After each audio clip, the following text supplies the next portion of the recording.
Recently, Nexie, the newest edition of the Tales from the Pizzaplex book series, came out, and with it came the story of the Mimic.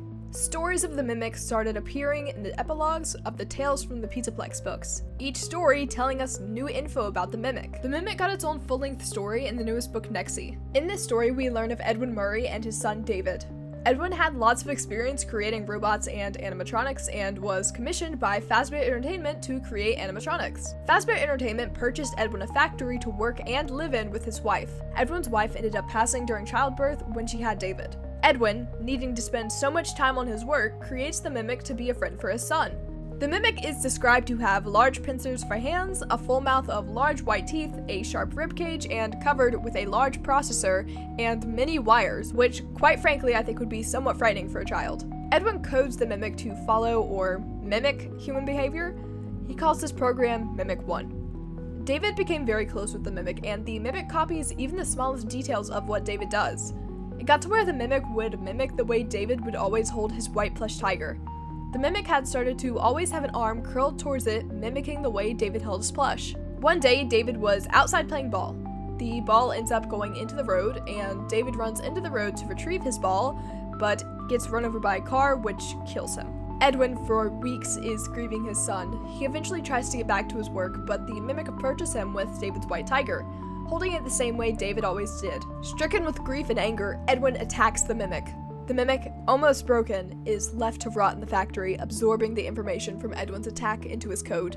After Edwin abandons the factory, Fazbear Entertainment sends in some workers to check out the factory. The workers find the Mimic on the ground of the factory, unable to get up. The workers take legs from another endoskeleton and place them on the Mimic.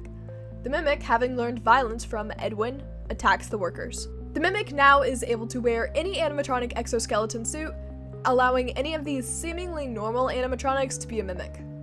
A second group of workers come into the factory, but the Mimic yet again kills them, this time wearing a new costume with each kill. This is the end of the Mimic's tale in Nexie, but only the beginning of its story.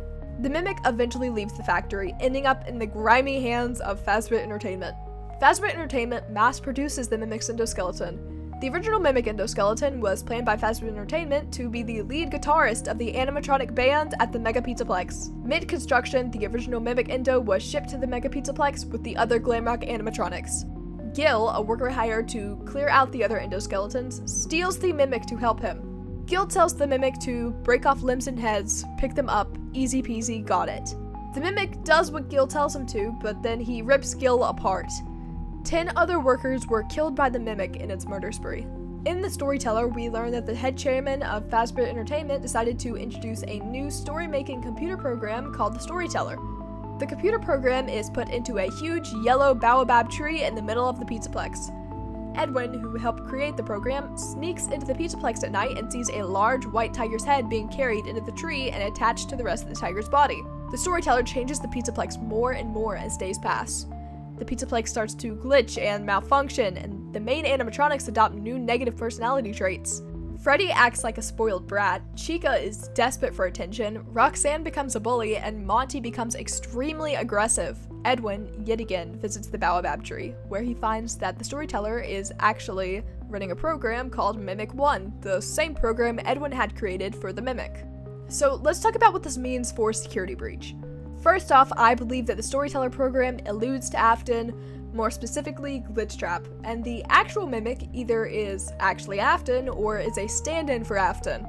I've seen many people say that Burntrap's endo could actually just be the Mimic, which could work since the Mimic is described to have bent metal ears, a mouth lined with lots of teeth, and lots of metal rods, ball joints, and pistons. The Mimic is also described to have large pincers on its hands.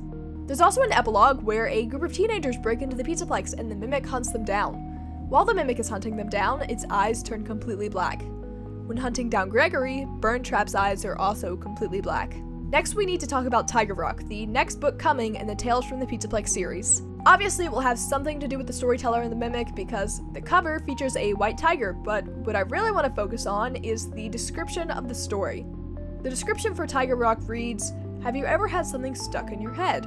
After a session in the VR booth at the Mega Pizzaplex, Kai can't shake the feeling that the tiger animatronic has somehow stayed with him." Sound familiar? It sounds like what happened to Vanessa and all of the other beta testers from the VR game. They couldn't quite shake off the feeling that Glitchtrap was still there with them. That's because he was still with them, in their minds. Glitchtrap, while they were playing the game, took control of their minds. This very clearly seems to be the exact same thing that the Tiger Rock animatronic is doing. I think that this also helps further prove the point that the Mimic is AFTON. We know that the storyteller, who I'm going to assume is Tiger Rock, because why would they have two white tiger animatronics, runs the program Mimic 1, which both the Mimic and Tiger Rock use. Glitchtrap and Burntrap run the same program, or maybe a better way to word it, Soul. They are both the same person. Lastly, I'd like to bring up the baobab tree. The tree is described as yellow, and it is also said that it is sitting in the middle of the Pizzaplex. You might be thinking, what relevance does this have to the Pizzaplex we see in-game? Well, this tree's description sounds like it might be a stand-in for a giant yellow, or golden, bear sitting in the very center of the Pizzaplex. The Ruin DLC poster supports this even farther. We see in the poster, the giant Freddy has been broken. In the Ruin DLC, we have to save Gregory. Maybe instead of breaking the animatronics even further like we did in Security Breach to get to Gregory, we destroyed the core of the problem. The baobab tree, or in the game, the giant Freddy in the middle of the Pizzaplex. This should set the animatronics back to their non-hostile state. As it was stated in the books, the animatronics only became hostile after the tree with the tiger in it was placed there. What do you guys think is going on with the Mimic? Let me know in the comments below. Thank you for watching, and I'll see you sometime soon.